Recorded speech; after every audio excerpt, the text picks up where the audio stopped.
ولا تصعر خدك للناس ولا تمش في الأرض مرحا إن الله لا يحب كل مختال فخور আল্লাহ রাব্বুল আলামিনের দরবারে লাখ কোটি শুকরিয়া আদায় করি যে মহান আল্লাহ সুবহানাহু ওয়া তাআলা আজকে আমাদেরকে এক সপ্তাহ পরে জুমার সালাত আদায়ের উদ্দেশ্যে মসজিদে উপস্থিত হওয়ার সুযোগ করে দিয়েছেন।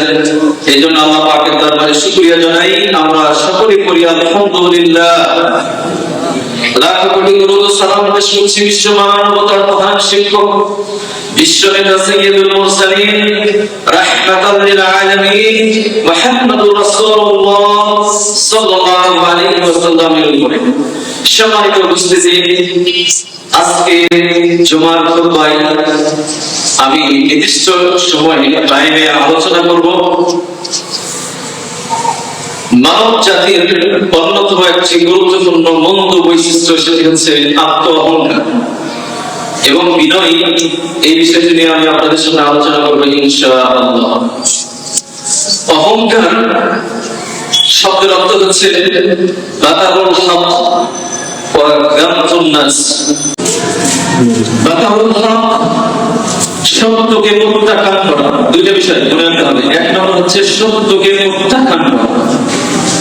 সত্য মানে কোরআন সুন্নাহ আল্লাহ তাআলার পক্ষ থেকে যা নির্দেশিত রয়েছে, যা নির্দেশ করা হয়েছে, অর্থাৎ যেটা সত্য সহকারে এসেছে সেটাকে প্রত্যাখ্যান করা অথবা এড়িয়ে চলা অথবা কিছু অংশ মানা কিছু অংশ ছেড়ে দেওয়া, এটাকে বলা হয় বাতারুল হক, সত্যকে প্রত্যাখ্যান করা।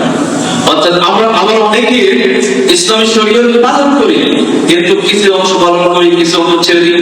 আবার দেখা যায় যে অত্যধিক কঠোরতা অবলম্বন করি, আবার দেখা যায় একেবারে সহজ করে ফেলি। এটা প্রত্যেকটা হচ্ছে বাতারুল হক, অর্থাৎ সত্যকে প্রত্যাখ্যান করা।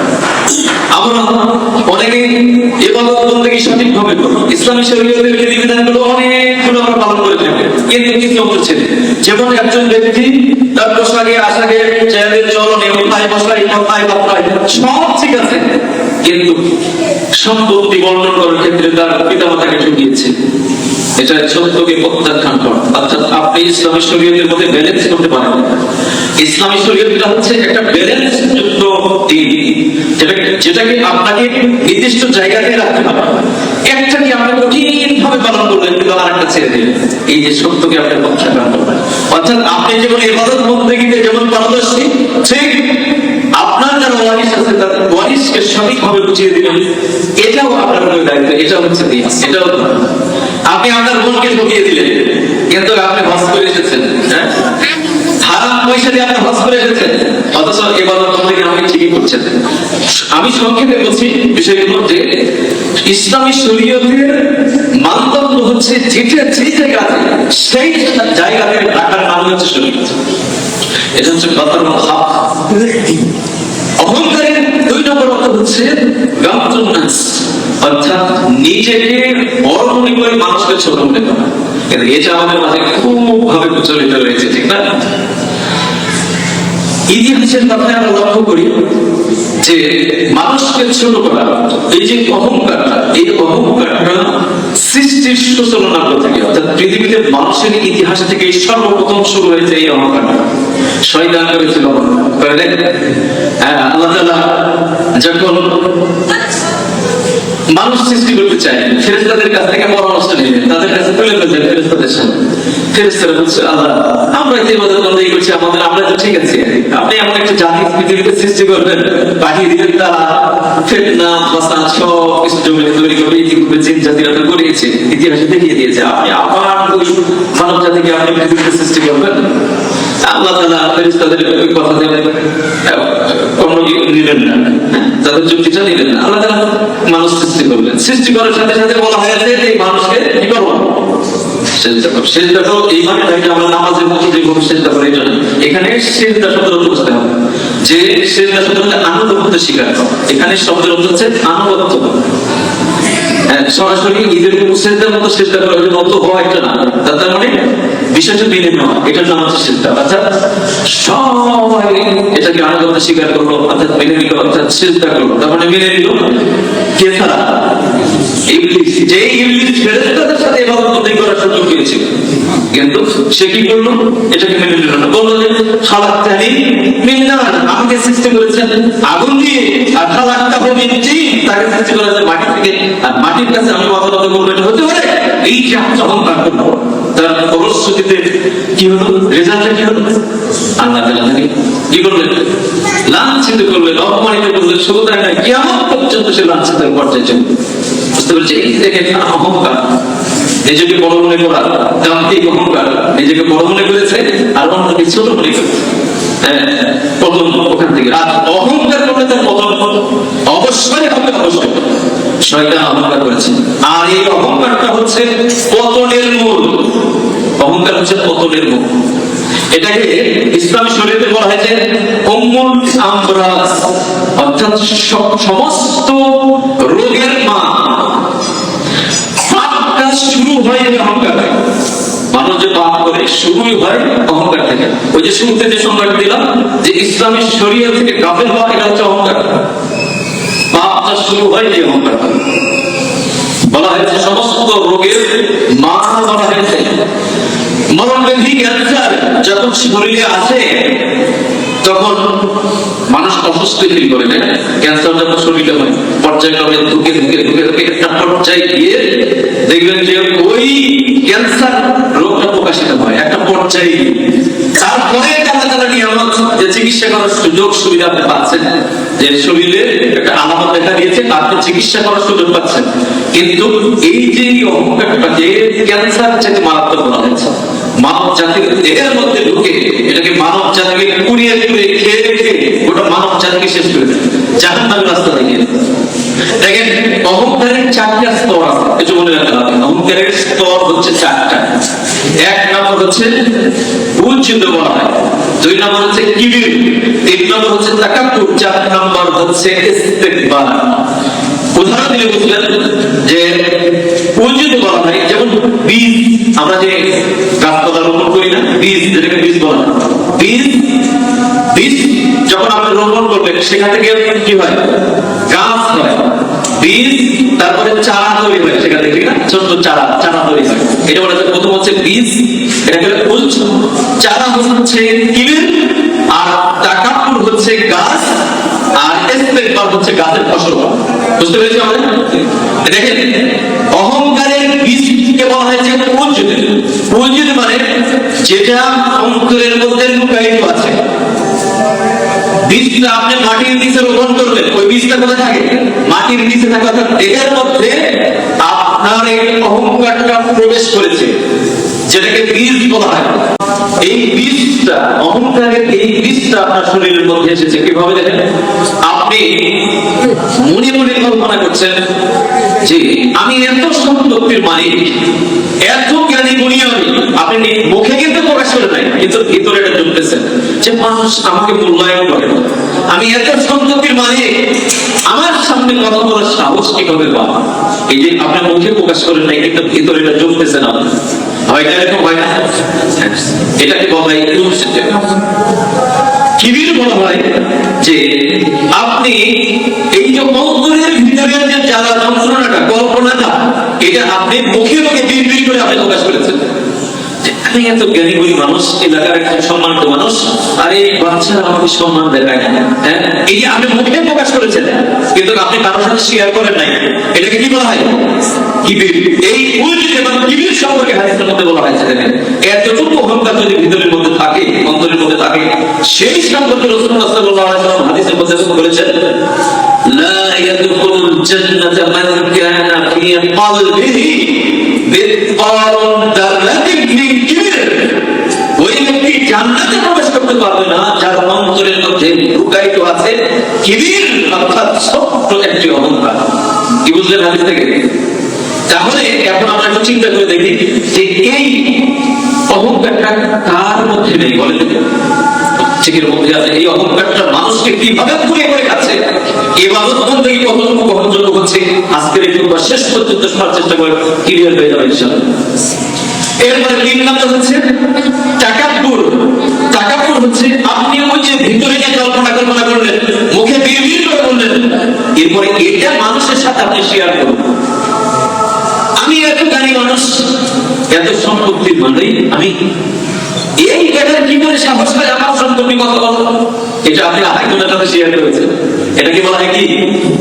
তাকাব্বুর। এই যে বললেন একজন থেকে আরেকজন, আরেকজন থেকে আরেকজন, এইভাবে করে কথাটা ছড়িয়ে গেল।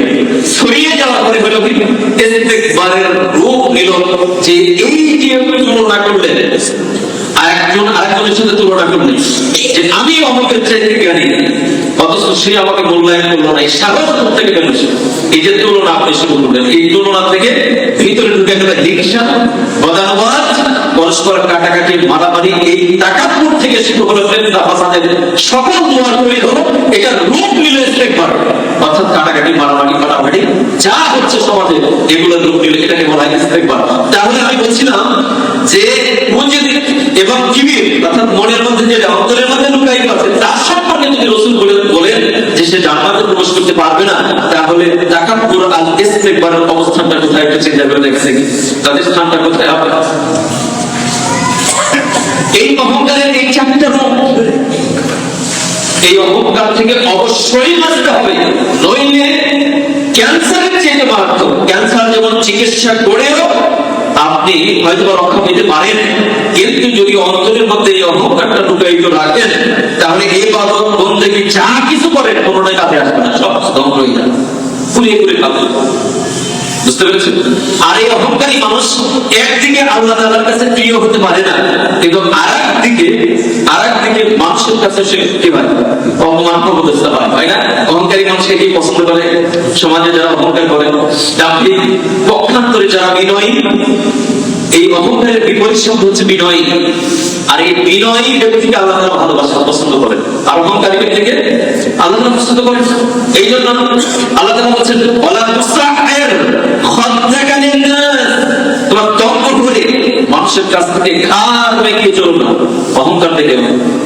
হ্যাঁ, ওয়ালা তুসাহির খাদ্দাকা লিন-নাস ওয়ালা তামশি ফিল আরদি মারহা, জমিনে অহংকার করে দাম্ভিকতার সাথে জমিনে চলাফেরা করো না। ইন্নাল্লাহা লা ইউহিব্বু কুল্লা মুখতালিন ফাখুর, আর আল্লাহ তাআলা প্রত্যেক দাম্ভিক অহংকারী ব্যক্তিকে পছন্দ করেন না, ভালোবাসেন না। পক্ষান্তরে বিনয়ী মানুষকে, অহংকারের বিপরীত শব্দ বিনয়ী মানুষকে আল্লাহ তাআলা পছন্দ করেন। আপনি লক্ষ কোটি টাকার মালিক হতে পারেন, কিন্তু মুমিন হিসাবে আপনার মধ্যে শোভা পাইবে যে আপনি হবেন বিনয়ী। আল্লাহ যত জ্ঞান দিয়েছে, যত সম্পদ দিয়েছে, মনে করতে হবে এগুলো আল্লাহর পক্ষ থেকে এসেছে, এটা নিয়ামত মনে করে আপনাকে আরো বেশি নত হতে হবে। কারণ আল্লাহ আপনাকে সম্পদ দিয়েছে, আল্লাহ আপনাকে এলেম দিয়েছে, জ্ঞান দিয়েছে, আপনাকে আরো বেশি বিনয়ী হতে হবে। এই জন্য রাসূলুল্লাহ সাল্লাল্লাহু আলাইহি ওয়াসাল্লাম বলেছেন, আল মুমিন ইযুন কারীম, মুমিন হয় নম্র ভদ্র। হাদিসটা একটু ভালো করে খেয়াল রাখবেন, মুমিন হয় নম্র ভদ্র। ওয়াল ফাজির খিবুল লাইন, আর পক্ষান্তরে প্রাবিষ্ট অহংকারী ব্যক্তি হয় অসৎ চরিত্রের অধিকারী, দাম্ভিক এবং অহংকারী। বুঝতে পারছেন? দেখেন হাদিসে কিভাবে বিষয়গুলো তুলে ধরেছে। আরেকটা হাদিসের মধ্যে রাসূলুল্লাহ সাল্লাল্লাহু আলাইহি ওয়াসাল্লাম বলেছেন, ইন্নাল্লাহা রাফিক, আল্লাহ তাআলা কোমল, আল্লাহ তাআলা কোমল। ইন্নাল্লাহা রাফিক ইউহিব্বুর রিফকা, আর কোমলতাকে আল্লাহ তাআলা পছন্দ করেন। আল্লাহ তাআলা কোমল, আর কোমলতাকে তিনি পছন্দ করেন। একজন ইহুদি রাসূলের দরবারে এসে সালাম দিয়েছেন, আসসালামু আলাইকুম মুহাম্মদ, তোমার মৃত্যু হোক। রাসূলের ঘরে প্রবেশ করার জন্য অনুমতি চেয়েছে, রাসূলুল্লাহ সাল্লাল্লাহু আলাইহি ওয়াসাল্লাম তাকে অনুমতি দিয়েছেন। এসে বলছেন, আসসালামু আলাইকুম, তোমার মৃত্যু হোক মুহাম্মদ, তোমার মৃত্যু হোক। আয়েশা সিদ্দিকা রাদিয়াল্লাহু তাআলা আনহা ঘরের মধ্যে থেকে শুনতে পেলেন এই শব্দটা, সাথে সাথে তিনি রাগান্বিত হলেন। আয়েশা সিদ্দিকা রাদিয়াল্লাহু তাআলা রাগান্বিত হলেন, বললেন, তাকে উল্টে অভিশাপ দিলেন যে উনি দোয়া করে আসসালামু আলাইকুম মানে কি, মুহাম্মদ তোমার মৃত্যু হোক। আয়েশা সিদ্দিকা রাদিয়াল্লাহু তাআলা ঘরের ভিতরে বলছিলেন, তোমার মৃত্যু হোক। কিভাবে সাহস পাও আপনি রাসূলের দরবারে এসে এই শব্দটা ব্যবহার করা? রাসূলের সাথে সাথে আয়েশা সিদ্দিকা রাদিয়াল্লাহু তাআলা বলছেন, আয়েশা কমন হও, নরম হও, মর্যাদা তোমার আল্লাহ তাআলা বৃদ্ধি করে দেবে। নরম না, তখন বলছেন ইন্নাল্লাহা রাফিক ইউহিব্বুর রিফকা, আল্লাহ তাআলা কোমল, আয়েশা কোমলতাকে আল্লাহ তাআলা পছন্দ করেন। এতটুকু শব্দ রাসূল সাল্লাল্লাহু আলাইহি ওয়াসাল্লাম মেনে নেন নাই। আপনি চিন্তা করে দেখেন, অথচ আমরা প্রতিনিয়ত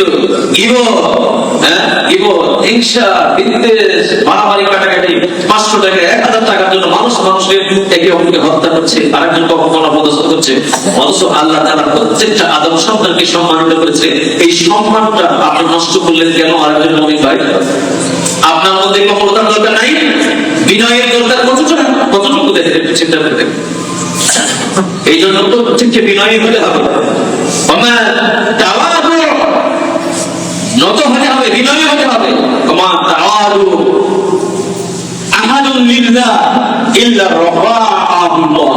যে ব্যক্তি বিনয়ী হবে, আল্লাহ তাআলা তার মর্যাদাটাকে 7 আসমানের নিচে উপরে উঠাবেন। অহংকারী হবে, 7 আসমান থেকে এমন ভাবে নিক্ষেপ করে 7 জমিনে দাবিয়ে দিবেন।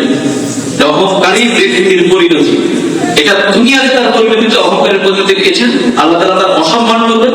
পক্ষান্তরে বিনয়ীকে আল্লাহ তাআলা উপরে উঠিয়ে দিবেন। পরকালীন জগতে তার শাস্তি রয়েছে। পরকালীন জগতে কি শাস্তি রয়েছে? পরকালীন জগতে তার রয়েছে জাহান্নাম। সরাসরি বলা হয়েছে কোরআনে, ইলা উদখিলিল জাহান্নাম ইলা উদখিলিল জাহান্নাম খালিদিনা ফিহা। যে অহংকারী ব্যক্তি জাহান্নামে প্রবেশ করবে এবং খালিদিনা ফিহা, সেখানে স্থায়ী হবে। আর অহংকারী ব্যক্তির পরিণতি কতই না জঘন্য। বুঝতে পেরেছেন? অহংকারী ব্যক্তির পরিণতি কি? জঘন্য নয় কি? জাহান্নাম। আর জাহান্নামে কি অবস্থায় থাকবে অহংকারী ব্যক্তিরা? জাহান্নামের মধ্যে মুসনাদ আহমদের হাদিসের মধ্যে এসেছে, রাসূলুল্লাহ সাল্লাল্লাহু আলাইহি ওয়াসাল্লাম বলেছেন, অহংকারী ব্যক্তিকে জাহান্নামে হাকিয়ে নিয়ে যাওয়া হবে। জাহান্নামের মধ্যে একটা জেলখানা, একটা জেলখানার মধ্যে হাকিয়ে নিয়ে যাওয়া হবে। নাম হচ্ছে বুলাস নামক জাহান্নাম। বুলাস নামক জাহান্নামের মধ্যে একটা জেলখানা, জাহান্নামের মধ্যে সেখানেও একটা জেলখানা আছে, ছোট্ট কুঠিরে, সেখানে তাকে বন্দী করা হবে। অর্থাৎ অহংকারী ব্যক্তিকে সেখানে দেওয়া হবে। ওখানে ফেলে দেওয়ার পরে আগুন চতুর্দিক থেকে ঘেরাও করে দেবে। মুসনাদে আহমদের হাদিস, আগুন চতুর্দিক থেকে ঘেরাও করে দেবে। অর্থাৎ আগুনের দাও পুরো আগুনের মধ্যে সে জ্বলতে থাকবে এবং খাদ্য হিসাবে তাকে দেওয়া হবে। জাহান্নামী ব্যক্তির দেহ থেকে যে সমস্ত মলমূত্র ত্যাগ করবে, পুঁজ যেগুলো বের হবে শরীরে, সেগুলো হবে তাদের খাওয়া। এবং তাদের আকৃতি হবে পিপিলিকার মতো। হাদিসের কথা, পিপিলিকার মতো আকৃতি হবে, অর্থাৎ ছোট্ট হবে। এটা দ্বারা বোঝানো হয়েছে খুবই ছোট্ট হবে, কিন্তু আকৃতি হবে মানুষের মতো। এটা হচ্ছে অহংকারী ব্যক্তিদের শাস্তি, জাহান্নামের পরিণতিটা জাহান্নাম। এখন এই যে অহংকারটা, আসলে অহংকারটা কিসের অহংকার? এটা দুইটা দিক মনে রাখতে হবে। দুইটা দিক, একটা হচ্ছে আল্লাহ তাআলার বিধিবিধান পালন করার ক্ষেত্রে একটা অহংকার, আর একটা হচ্ছে মানুষকে ছোট করা, এটা একটা অহংকার। এটা দুইটা সাইড কিন্তু মনে রাখতে হবে। আচ্ছা, পৃথিবীতে এই যে মানুষ অহংকার করে, কারা অহংকার করে বলবেন? কারা অহংকার করে বেশি? প্রত্যেকটা ব্যক্তির মধ্যে অহংকার কিন্তু আছে। অহংকার এমন একটা রোগ, এমনই একটা ব্যাধি, এমন একটা দুরাত্ম ব্যাধি যে এটা কোনো জাত গুণ মানে না। কে আলেম, কে জালেম, কে ধনী, কে গরিব, কে ফকির, মিসকিন, প্রত্যেকের মধ্যে অহংকার নাই? একজন ফকিরের মধ্যে অহংকার নাই? আছে, সবার মধ্যে অহংকার আছে। খুব মারাত্মক ব্যাধি, মনে রাখতে হবে, খুবই মারাত্মক একটা ব্যাধি অহংকার। এটা জাত গুণ মানে না, প্রত্যেককে গ্রেফতার করে, প্রত্যেকেই ধরে আছে। রোগ যেমন ধনী গরিব কাউকে ছাড়ে না, ঠিক এই অহংকার ধনী গরিব কাউকে ছাড়ে না। যাকে ধরে তাকে ধ্বংস করে ছাড়ে। এই জন্য এই অহংকার থেকে দূরে থাকতে হবে, অহংকার মুক্ত জীবনযাপন করতে হবে। এটা মুত্তাকি মুমিন বান্দার একটা গুরুত্বপূর্ণ বৈশিষ্ট্য। অহংকার কারা করে? যাদের অর্থ সম্পদ বেশি, তারা বেশি অহংকার করে, তাই না? কিন্তু সকল ধনী ব্যক্তি কিন্তু অহংকারী নয়নি। অনেক বিশিষ্ট সাহাবায়ে কেরাম ছিল, ধনী, অর্থ সম্পদের মালিক ছিল, কিন্তু তারা অহংকারী ছিলেন। আবার অনেক লম্পট দাম্ভিক ছিল, সম্পদের মালিক, তারা অহংকার করে পৃথিবীতে তার ধ্বংসের নমুনা আল্লাহ তাআলা দেখিয়ে দিয়েছেন। তার একজন হচ্ছে ফিরআউন। আপনারা নাম শুনেন ফিরআউন? কোরআনে কারীমের মধ্যে ইতিহাস যতগুলো বর্ণনা করা হয়েছে, ফিরআউনের ইতিহাস, মুসা আলাইহিস সালামের ইতিহাস বেশি বর্ণনা করা হয়েছে কোরআনে কারীমে, না? অহংকার করেছে রবের সাথে, তিনি দাবি করেছেন আনা রাব্বুকুমুল আ'লা, একজন ব্যক্তি রক্তে মাংসে গড়া একজন মানুষ, সে রব দাবি করে। আপনি চিন্তা করে দেখেন এটাকে দাম্ভিকতার কোন পর্যায়ে সে চলে গিয়েছিল। সুবহানাল্লাহ। মুসা আলাইহিস সালাম আল্লাহ তাআলা তাকে নমর দিয়ে বলেছেন ইযহাব ইলা ফিরআউন ইন্নাহু তাগা, যাও ফিরআউনের কাছে সে সীমা লঙ্ঘন করেছে। মুসা আলাইহিস সালাম তার কাছে গেলেন, যে তিনি দাওয়াত দিলেন, রিসালাতের দাওয়াত দিলেন, যে তিনি আল্লাহর পক্ষ থেকে নবী হয়েছেন, আল্লাহ তাআলা নবুয়ত দিয়েছেন, সেই দাওয়াত দিয়ে, রবের দাওয়াত দিয়ে আমি তোমার কাছে এসেছি। তখন তিনি বলছেন ক্বালা ফিরআউন মান রাব্বুক, তোমার রব কি? তখন তিনি বলছেন রব্বি আল্লাযী খালাকাস সামাওয়াতি ওয়াল আরদ ওয়া মা বাইনাহুমা, রব হচ্ছেন তিনি, যিনি আকাশ এবং জমিন এর মাঝে যা কিছু আছে সব কিছু তিনি সৃষ্টি করেছেন। তিনি এটা মেনে নিলেন না, বলছেন যদি তাই হয় তাহলে নমুনা দেখাও, তোমার কি নমুনা আছে? আমি তো আমি তো আবার কি রব আছে, কোন রবের দাওয়াত তুমি দিচ্ছ? তখন তিনি নমুনা হিসাবে দেখিয়ে দিলেন, হাতের লাঠি নিক্ষেপ করলেন, কি হইল? সাপ হয়ে গেল। সাপ হয়ে গেল। তখন ওই ফিরআউন কি করলেন? জাদুঘরদেরকে সব একত্রিত করলেন। পরিশেষে হইল কি?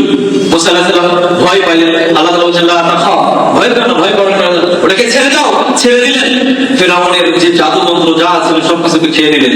হ্যাঁ, ওই জাদুকররা বুঝতে পারলো যে আসলে আমরা যেটা দেখিয়েছি এটা জাদু, মুসা যেটা দেখিয়ে দিয়েছেন এটা কোনো জাদু হতে পারে না। ঈমান আনলেন।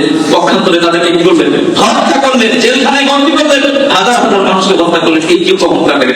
শেষ পরিণতি কি হয়েছে? মুসা আলাইহিস সালাম 40 বছর দিনের দাওয়াত দিয়েছেন ফিরআউনের কাছে। 66 বছর সে ক্ষমতায় ছিল, 90 বছর সে জীবিত ছিল, তার কাছে দাওয়াত দিয়েছে 40 বছর, কিন্তু কোনো ফায়দা। মানে পরিশেষে কি হয়েছে? পরিশেষে আল্লাহ তাআলা সমগ্র ডুবিয়ে মেরেছে। মানে নাই অহংকারের পরিণতি দেখেছেন? রবের সাথে কি করেছে? অহংকার দেখিয়েছে। তার দুনিয়াতে তার ধ্বংসলীলা আল্লাহ তাআলা দেখিয়ে দিয়েছে। কারণ ধন সম্পদের মালিক ছিল। মুসা আলাইহিস সালাম যখন তাকে দাওয়াত দিলেন যে তুমি তোমার সম্পদ ফকির মিসকিন অসহায়ের মাঝে বিতরণ করো, একটু মানুষকে সাহায্য সহযোগিতা করো, আল্লাহ তাআলা কোরআন কারীমের মধ্যে উঠিয়ে দিয়েছেন ওয়া আতাইনাহু মিনাল কুনুজ, আমি তাকে বিশাল গচ্ছিত সম্পদের মালিক বানিয়ে দিয়েছি। তার এত সম্পদ ছিল, তার ওই সম্পদের গোদাম ঘরের চাবি বহন করার জন্য একদল শক্তিশালী যুবকরা হিমশিম খেয়েছে। আপনি চিন্তা করেছেন ওই কারণের ধ্বংসযজ্ঞ যে এলাকা, ওই এলাকাগুলোতে আমি সফর করেছি, দেখেছি কোনটা এলাকা আল্লাহ তাআলা মাটির নিচে দাবিয়ে দিয়েছে। সুবহানাল্লাহ। মুসা আলাইহিস সালাম যখন দাওয়াত দিয়েছেন যে তোমার সম্পদ তুমি আল্লাহর রাস্তায় দান করো, আনা ইলমি ইন্দি, মুসা কার কাছে তুমি দান করতে বলছো? কোথায় ফকিরকে দান করবো? আমি আমার জ্ঞান দিয়ে, বিবেক দিয়ে, বুদ্ধি দিয়ে, আমার শক্তি সামর্থ্য দিয়ে এই সম্পদগুলো অর্জন করেছি, তুমি দান করতে বলছো মানে? ওই সম্পদ দিয়ে অর্জন করেছে বলেন দেখি। এই যে অহংকার, দেখেন এই অহংকার। তিনি বলছেন কি আমি আমার জ্ঞান দিয়ে আমি সম্পদ অর্জন করেছি। আল্লাহ তাআলা এই শব্দটা নিতে পারলেন। পরিশেষে কি করেছেন?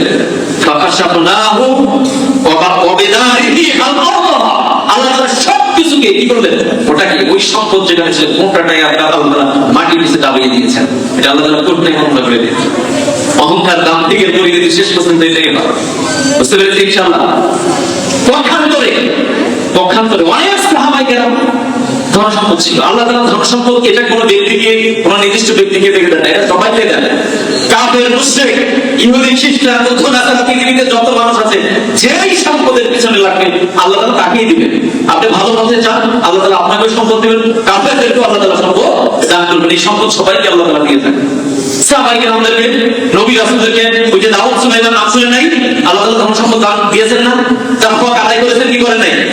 করেছেন। অনেক বিশিষ্ট সাহাবায়ে কেরাম ছিল সেই যুগে, আল্লাহর দ্বীনের রাস্তায় দান করেছেন। সুবহানাল্লাহ। আল্লাহ অর্থ সম্পদ দিয়েছে, এই অর্থ সম্পদ একদিকে মানুষকে অহংকারী করে, আবার এই অর্থ সম্পদ মানুষকে আরেকদিকে বিনয়ী করে। অহংকারী করেছে কাকে? ফিরআউন কি করেছে? কারণ কি করেছে? আরো বড় বড় অনেক ব্যক্তিকে অহংকারী করে দিয়েছে। আবার এই ধন সম্পদ মানুষকে আবার বিনয়ী করেছে। সাহাবায়ে কেরাম আব্দুর রহমান বিন আউফ আমরা নাম শুনেছি, একজন সাহাবী, মক্কা থেকে যখন হিজরত করে মদিনায় গিয়েছে 4 দিরহামের মালিক ছিল। কয় দিরহাম? 4 দিরহাম কয় টাকা হয়? কয়েক টাকা, বেশি খুব বেশি না, 4 দিরহামের মালিক। যখন মদিনাতে গেল, মক্কা থেকে মদিনাতে যখন সাহাবায়ে কেরাম সফর করতেন, সেই সময় কাফেরদের অত্যাচার নির্যাতনের স্টিল রোলার যখন চলতো, সেই সময় যখন মক্কা থেকে মদিনাতে সাহাবায়ে কেরামরা সফর করেছেন, সেই সময়ে ওই মদিনার আনসার সাহাবায়ে কেরাম, ধনী ধনী সাহাবায়ে কেরাম এই মক্কা থেকে আগত সাহাবায়ে কেরামদের জন্য তাদের সম্পদ থেকে বর্ণন করে দিতেছে। এমনইও হয়েছে কারো সম্পদ আছে, তার অর্ধেকটা তাকে দান করেছে। এই যে দেখেন মানুষের পরস্পরে একজন মানুষ তার যে মানুষের যে সম্পর্ক, একজন দিনের ভাই, দিনের কি সম্পর্ক আপনি চিন্তা করেছেন? এমন হয়েছে কারো 3-4 জন স্ত্রী আছে, তালাক দিয়ে বলছেন যে তুমি আমার স্ত্রীকে বিবাহ করো। তাহলে সম্পর্কটা কতটা গাঢ় ছিল একজন আরেকজনের উপর, একটু চিন্তা করে দেখেন তো। আব্দুর রহমান বিন আউফ যখন মদিনাতে গেলেন, তাকে একজন সাহাবী, বিশিষ্ট একজন সাহাবী, তিনি বলছেন যে আব্দুর রহমান বিন আউফ আমার সম্পদের ধনী একজন সাহাবী বলছে আমার সম্পত্তির অর্ধেকটা আপনাকে দান করলাম। তিনি বলছেন যে আপনার সম্পদ আপনার কাছেই থাক, আমাকে একটু মদিনার বাজারটা দেখিয়ে দিন। মদিনার বাজারটা দেখলেন, ঘুরে ফিরে বাজারটা দেখলেন, দেখার পরে তিনি ওই যে ওনার একটা ব্যবসায়িক চিন্তা তার মাথায় ছিল, বুঝতে পেরেছেন? মদিনার বাজারটা ঘুরে ঘুরে দেখলেন, পর্যবেক্ষণ করলেন, করে করে একটা অভিজ্ঞতা নিলেন। এরপর ওই 4 দিরহাম দিয়ে তিনি কি করলেন, কিছু বনি ছিলেন, দুধ, মাখন, এগুলো কিনে রাস্তার পাশে বসে গেলেন ব্যবসা করার জন্য। সুবহানাল্লাহ। ওই দিনে বিক্রি করলেন, কিছু লাভ হলো, আবারও কিনলেন, কিছু লাভ হলো। এইভাবে করতে করতে তার ব্যবসাটা উন্নতি লাভ করলো। এক পর্যায়ে ঘোড়া কিনলেন, 1টা থেকে 2টা হলো। এইভাবে করতে করতে করতে করতে করতে করতে শেষ পর্যন্ত ওনার সম্পদের যে মালিক হয়েছিলেন আব্দুর রহমান বিন আউফ, আপনাদের ওই যে তাবুকের যুদ্ধে রাসূলুল্লাহ সাল্লাল্লাহু আলাইহি ওয়াসাল্লাম যখন চাঁদা ছিলেন, সাহাবায়ে কেরাম যখন দান করতেছিলেন, সেই তাবুকের যুদ্ধে আব্দুর রহমান বিন আউফ যেই সম্পদ দান করেছেন তা হচ্ছে 40,000 দিনার। এই 40,000 দিনার বাংলাদেশি টাকায় যদি এখন বর্তমান টাকার যদি হিসাব করা হয়, তাহলে তার পরিমাণ দাঁড়ায় প্রায় 40 কোটি টাকার মতো। তিনি ওই যুদ্ধের ময়দানে দান করেন। তার একটা জমি বিক্রি করেছেন 40,000 দিরহাম দিয়ে। রাসূলুল্লাহ সাল্লাল্লাহু আলাইহি ওয়াসাল্লামের কাছে এসে বলছেন, হে আল্লাহর রাসূল, এই সম্পদ আমি কি করব? রাসূল বলছেন, তুমি তোমার গরীব ফকির মিসকিন অসহায়দের মধ্যে বন্টন করে দাও। সুবহানাল্লাহ। 40,000 দিনার, 40 কোটি টাকা একদিনে তিনি এটা গোটা এলাকা থেকে মানুষের গরীব মানুষের মাঝে বিলিয়ে দিলেন। বুঝতে পেরেছেন? সম্পদ একদিকে মানুষকে অহংকারী বানায়, আর একদিকে এই সম্পদ মানুষকে বিনয়ী বানায়। যার বাস্তব দৃষ্টান্ত ইতিহাস আমাদের সামনে, অসংখ্য সাহাবায়ে কেরামদের ইতিহাস আমাদের মাঝে আছে। 4 দিরহামের মালিক 40,000 দিনার একদিনে দান করতেছেন। আপনি চিন্তা করে দেখেন। সুবহানাল্লাহ। যেটা বলছিলাম যে এই অর্থ সম্পদ মানুষকে, বেশি অংশ মানুষকে কিন্তু অহংকারী করে তোলে। আরেকটি জিনিস মানুষকে অহংকারী তোলে, সেটি হচ্ছে ইলম, বিদ্যা। অনেক বড় শিক্ষিত, এলাকাতে পিএইচডি ডিগ্রি অর্জন করেছে, বিসিএস স্কলার হয়েছে, বড় পদ পেয়েছে, অহংকারের চেষ্টায় আছে না এরকম? ডাক্তার হয়েছে, অহংকার, হ্যাঁ, অহংকারের ছুটে গ্রামের মানুষের কাছে আসে, খবরই রাখে না, আছে না এরকম? আছে। আবার অনেক বিনয়ী আছে, আলহামদুলিল্লাহ। এলেন বিদ্যার্জন, অথচ এই বিদ্যা অর্জন করার জন্য আল্লাহ তাআলা তাকে দিয়েছেন। বলা হয়েছে তালাবুল ইলম ফরিদাতুন আলা কুল্লি মুসলিম, প্রত্যেক মুসলমানের উপরে বিদ্যা অর্জন করা কি ফরজ। আল্লাহ তাআলা ফরজ করে দিয়েছেন বিদ্যা অর্জন করা। আমার এই বিদ্যা মানুষকে অহংকারী করে তুলেছে। তাহলে আপনি কোনটাকে ধরবেন? কোনটা ধরবেন? আপনাকে শিখতেই হবে, বিদ্যা অর্জন আপনাকে করতেই হবে। কিন্তু এই বিদ্যা যাতে আপনাকে অহংকারী করে না তোলে, সেই দিকে খেয়াল রাখতে হবে। কারণ এই বিদ্যা আপনাকে জান্নাতের রাস্তা দেখিয়ে দিবে। হাদিসের মধ্যে যে মুসনাদ আহমদের হাদিস, রাসূলুল্লাহ সাল্লাল্লাহু আলাইহি ওয়াসাল্লাম বলেছেন, মান সালাকা তারিকান ইয়ালতামিসু ফীহি ইলমান সাহাল্লাহু লাহু তারিকান ইলাল জান্নাহ। যে ব্যক্তি বিদ্যা অর্জন করার কোন রাস্তা তালাশ করলো, মনে রাখেন, যে ব্যক্তি বিদ্যা ইলম অর্জন করার কোন রাস্তা তালাশ করলো, আল্লাহ তাআলা তার জন্য জান্নাতের রাস্তাকে সহজ করে দেন। কারণ বিদ্যার মাধ্যমে আপনি আল্লাহ তাআলাকে চিনবেন, বিদ্যার মাধ্যমে আপনি কিভাবে ইবাদত বন্দেগী করবেন, কিভাবে মানুষের সাথে মুআমালাত করবেন, লেনদেন করবেন, আদাব প্রদান করবেন, কিভাবে মানুষের সাথে কথাবার্তা বলবেন, এগুলো শিখবেন কোথা থেকে? বিদ্যা থেকে আপনি শিখবেন। কিন্তু আপনার নিয়তটা যদি সঠিক না হয়, বিদ্যা যদি আল্লাহ তাআলার জন্য যদি না হয়, আল্লাহ ভীতিটা বাড়ানোর জন্য যদি না হয়, তাহলে ওই বিদ্যা আপনাকে জাহান্নামের রাস্তা দেখিয়ে দেবে। আর বিদ্যাটা যদি হয় তাকওয়া বৃদ্ধি করার জন্য, আল্লাহ তাআলাকে রাজি খুশি করার জন্য, আল্লাহর দ্বীন বোঝার জন্য, তাহলে এই বিদ্যা আপনাকে জান্নাতের রাস্তা দেখিয়ে দেবে। সাহাল্লাহু লাহু বিহি তরিকান ইলাল জান্নাহ, জান্নাতের রাস্তা দেখিয়ে দিবে আপনাকে। এই জন্য এই বিদ্যাটা অর্জন করতে হবে আল্লাহ তাআলার জন্য শুধুমাত্র। বিদ্যাটা যদি হয় মানুষের উপরে প্রভাব বিস্তার করার জন্য, এলাকার নেতা হওয়ার জন্য, প্রেসিডেন্ট হওয়ার জন্য, এমপি মন্ত্রী হওয়ার জন্য, বড় একটা পদ দখল করার জন্য, তাহলে নিয়মটা যদি এটাই হয়ে থাকে, তাহলে এই বিদ্যা আপনার কোনো উপকারে আসবে না। এই বিদ্যা আপনাকে মন্দ রাস্তা দেখিয়ে দিবে, ঠিক কিনা বলেন? আজকে অনেক বিদ্যান আছে, বড় বড় শিক্ষিত, ডিগ্রি অর্জন করেছে, বিসিএস ক্যাডার হয়েছে, জেলা পরিষদের বড় বড় চাকরি করছে, আছে না? বড় বড় দায়িত্ব পালন করছে না? ডিসি সাহেব, এসপি সাহেব আছে না, যারা চাকরি করছে সরকারের, আমরা যারা চাকরি করে দেখবেন যে সুদ ঘুষ এগুলো অফিস আদালতে আছে না নাই? আছে, শোনালে চলছে। টেবিলের নিচে থেকে টাকা গ্রহণ করার ইতিহাস আছে না নাই? এগুলো কারা করছে? এই বিদ্যানরাই করছে, করছে না? এগুলো কি ভালো কাজ না মন্দ কাজ? মন্দ কাজ। তাহলে আপনার এলেমেটা, আপনার লেখাপড়া হওয়াটা যদি আল্লাহ তাআলার জন্য যদি হইতো, তাহলে একজন ডিসি সাহেব আপনি ওই চেয়ারে বসে টাকা আপনি নিতে পারতেন? হ্যাঁ, একজন ডিসি সাহেব, একজন প্রধান, একটা জেলার প্রধান, উনি সরকারের পক্ষ থেকে যে পরিমাণ বেতন পায়, তিনি ওই বেতনটা তাকে দেওয়া হয়েছে যে তিনি খরচ তার ফ্যামিলি চালাবেন এতটুকু। কিন্তু এই যে দেখেন একজন পুলিশ কনস্টেবল, ছোট্ট একজন অফিসার, হ্যাঁ, ঢাকা শহর, বড় বড় শহরে 3-4টা বাড়ির মালিক ভাই কি বলবো, এই বিদ্যা আপনি অর্জন করেছেন কিভাবে, এটা হিসাব দিতে হবে। এই যে এটাকে বলা হয়, কি বলা হয়, এটাকে বলা হয় অহংকার। এই যে বিদ্যা মানুষকে অহংকারী করে দেবে। এই দৃষ্টিকোণ থেকে যদি আমরা দেখি, রাষ্ট্রের যারা আমলা, কর্মচারী যারা অসৎ পন্থা অবলম্বন করছে, আর অধিকাংশ আমলায় অসৎ রাস্তা তালাশ করছে, তারা কি হয়েছে? অহংকারী হয়েছে। কিন্তু এই অহংকার থেকে মুক্ত আমাদের হতে হবে না, হবে না বলে না? এই দেখেন কিভাবে এই বিদ্যা আপনার এলেম, আপনার জ্ঞানটা কিভাবে আপনাকে অহংকারী বানিয়ে দিয়েছে, এটা নিয়ে বলেছেন। আমি বেশি আলোচনা করছি না, আর একটা পয়েন্ট আমি বলছি যে অনেক সময় বংশ মর্যাদা মানুষকে অহংকারী করে ফেলে। বংশ মর্যাদা আছে না? বংশ মর্যাদা, হ্যাঁ, অমুক বংশের লোক, এত বড় বংশ, অহংকারী। অথচ এই বংশ মর্যাদা কি আপনাকে সম্মান দিতে পারে? বলেন, আপনি যদি কাজে কর্মে পিছিয়ে থাকেন, বংশ মর্যাদা আপনাকে সম্মানিত করতে পারে না। এটা রাসূল বলেছেন, মান বাত্তা বিহি আমালুহু লাম ইউসরি বিহি নাসাব। রাসূল বলেছেন যে যার কাজকর্ম অলস, কাজ করে না, ওই কাজকর্ম যাকে পিছিয়ে দিয়েছে, বংশ মর্যাদা তাকে সম্মান উচ্চ শিখরে উঠাইতে পারে না। আপনি বংশ নিয়ে পড়ে আছেন, আপনি অলস, আপনি কাজ করেন না, হ্যাঁ, আপনি মর্যাদা যাচ্ছেন, মান যাচ্ছেন, এটা আল্লাহ রাসূল সাল্লাল্লাহু আলাইহি ওয়াসাল্লাম নিষেধ করেছেন। আপনি এই মর্যাদা পাবেন না। বংশ মর্যাদা আল্লাহর পক্ষ থেকে নিয়ে আমার ঠিক আছে, আপনি ভালো একটা বংশে জন্মগ্রহণ করেছেন, আপনার ইতিহাস আছে, আপনার আলহামদুলিল্লাহ, শুকরুলিল্লাহ, কিন্তু এখানে আপনাকে বিনয় হতে হবে বংশ মর্যাদা দিয়ে। বুঝতে পেরেছেন? এটা নিয়ে যদি আপনি অহংকার করেন, তাহলে আপনার কখন অবস্থা হতো? আপনাকে কাজ দিয়ে প্রমাণ করতে হবে। আমার পদমর্যাদা মানুষকে অহংকারী করে দেবে। পদমর্যাদা, আপনি বড় দায়িত্ব পেয়েছেন, এলাকার লিডার, আপনি মানুষ মনে করেন না, অহংকার করলেন না। হ্যাঁ, আপনার নিজের পর্যায়ে যে সমস্ত আমলা আছে, আপনি কোনো কথা ব্যবহার করলেন, আপনার ক্ষমতা, আপনি সবকিছু প্রয়োগ করলেন আপনি আমলাদের উপরে, নিম্ন ছেলের উপরে। হ্যাঁ, এই যে অহংকার, এটাকে ছাড়তে হবে না। আমরা বলেন, ওই যে শুরুতে বলেছি, যারা পরিমাণ অহংকার যদি ভিতরে থাকে, সে কোথায় যাবে?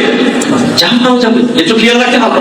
আপনি অফিসে বড় কর্মচারী, আপনার নিম্ন শ্রেণীর কর্মচারীর উপরে প্রতিনিয়ত আপনি জুলুম করলেন, কটু কথা ব্যবহার করলেন, হয় কি হয় না? বলেন, একটা অফিসের বড় বস দেখবেন যে সবাই সেলুট দিচ্ছে, তার ভয়ে সবাই। কেন? আপনি বড় মর্যাদা পেয়েছেন, পদ পেয়েছেন, আপনি আপনার জায়গায় আপনি দায়িত্ব পালন করেন, কিন্তু আরেকজন আরেক জায়গায় যে দায়িত্ব পালন করছে, তাকে সেই জায়গায় দেন, তার সম্মান নিয়ে জায়গায় কাজ করতে দেন। এটাই তো হওয়া উচিত। কি বলেন? ইতিহাস তো তাই বলে, ইসলামের ইতিহাস এটাই আমাদেরকে শিক্ষা দিয়েছে। সুবহানাল্লাহ। রাসূলুল্লাহ সাল্লাল্লাহু আলাইহি ওয়াসাল্লাম, দেখেন, রাসূলুল্লাহ সাল্লাল্লাহু আলাইহি ওয়াসাল্লাম তখন মদিনার রাষ্ট্রপতি মাদ বিন জামালকে ইয়েমেনের গভর্নর করে পাঠাইলেন। রাসূলুল্লাহ সাল্লাল্লাহু আলাইহি ওয়াসাল্লাম উটের পিঠে সাদ বিন মুআজকে বসিয়ে দিয়ে রাসূল সাল্লাল্লাহু আলাইহি ওয়াসাল্লাম নিজে উটের লাগাম ধরে টেনে নিয়ে যাচ্ছে। ইতিহাস কোথায় পাবেন? ইতিহাস শিক্ষা দিয়েছে ইসলাম। দেখেন, বলছিলাম একজন প্রেসিডেন্ট মদিনার রাষ্ট্রপতি একজন সাধারণ আমলার সাথে কর্মচারী নিয়োগ করেছেন, তার সাথে কি আচরণ রাসূলের ছিল।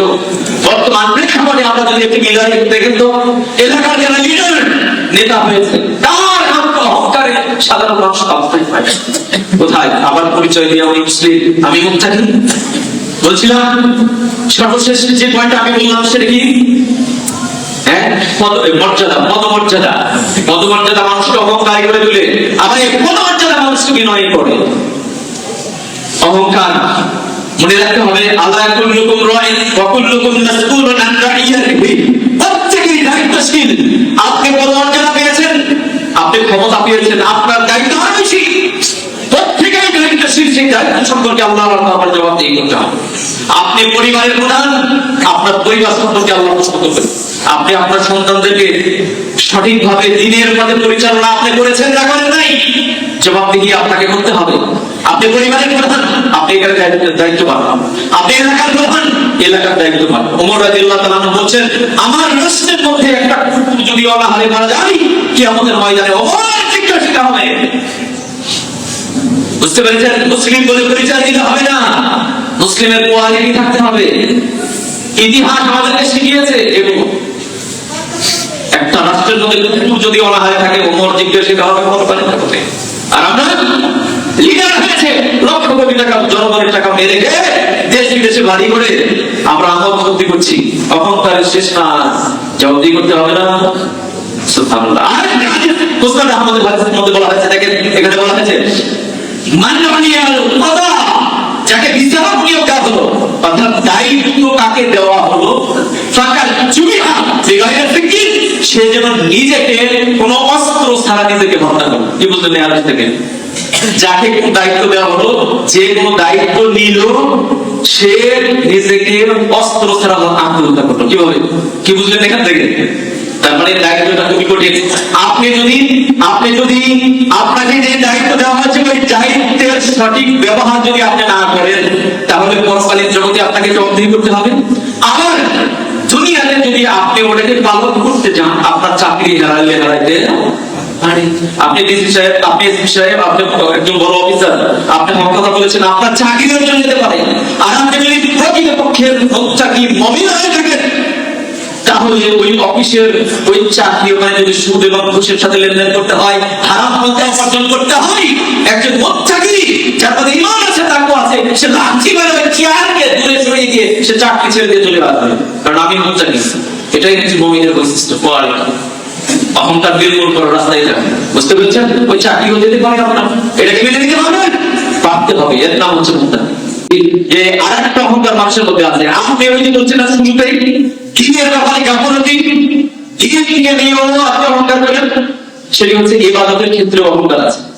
একজন ব্যক্তি 5 ওয়াক্ত সালাত আদায় করে, ঠিক আছে, মানুষের কাছে বলে বেড়াচ্ছে আজকে মোটা রাত করে আমি তাহাজ্জুদের নামাজ আদায় করেছি। আপনাকে কে বলতে বলেছে জানেন? এটা অহংকারের নির্দেশ।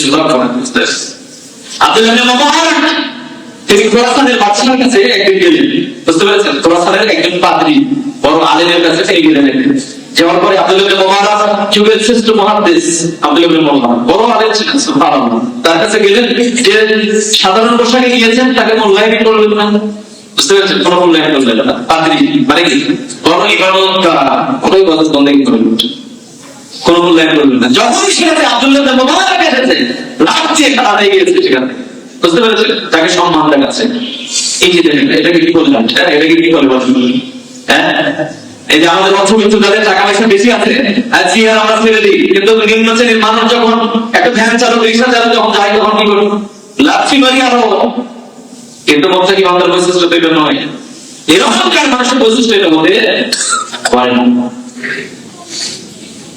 সাথে সাথে তিনি দাঁড়িয়ে গেলেন খোরাসানের সেই ব্যক্তিটি।